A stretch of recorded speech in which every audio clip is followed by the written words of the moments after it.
need some lotion. Make sure you tap that link in the bio. Man, do what you gotta do. But anyways, I had a couple minutes. Wanted to tap in. Chapter 2 of Part 1. Remember, Part 1 is fundamental techniques in handling people. Chapter 2, the big secret of dealing with people. There's only one way under the high heaven to get anybody to do anything. Did you ever stop to think of that? Yes, just one way.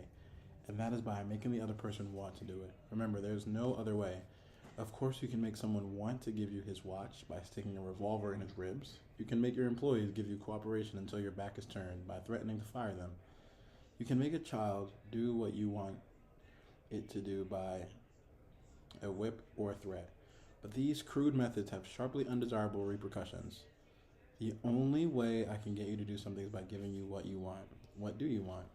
Sigmund Freud said that everything you and I do springs from two motives, the sex urge and the desire to be great.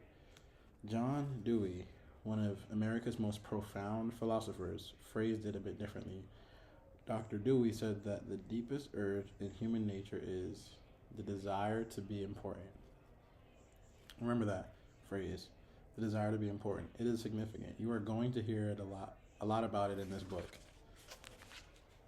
What do you want? Not many things, but the few things that you do wish you crave with an instance that will not be denied. Some of the things most people want include health and the preservation of life, food, sleep, money and the things money will buy, life in the hereafter, sexual gratification, the well-being of our children, a feeling of importance.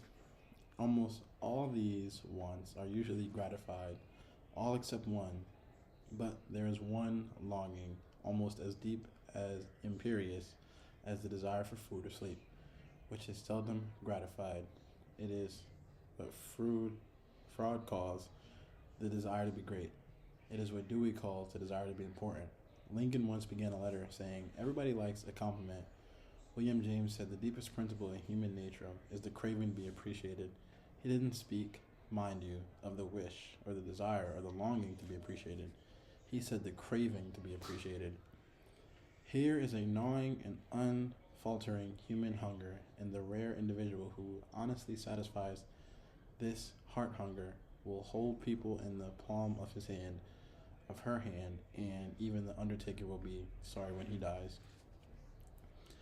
The desire for a feeling of importance is one of the chief distinguishing differences between mankind and the animals.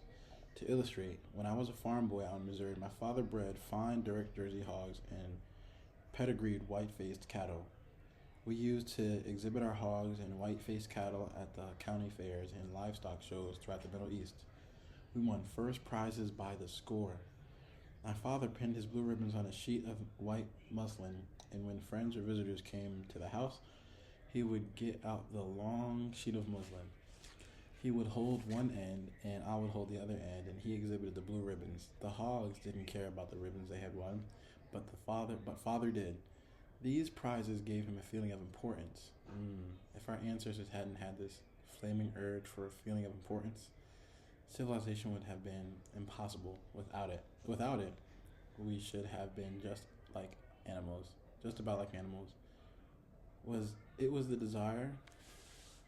this desire for a feeling of importance that led an uneducated, poverty-stricken grocery clerk to study some law books he found in the bottom of a barrel of household plunder that he had bought for 50 cents.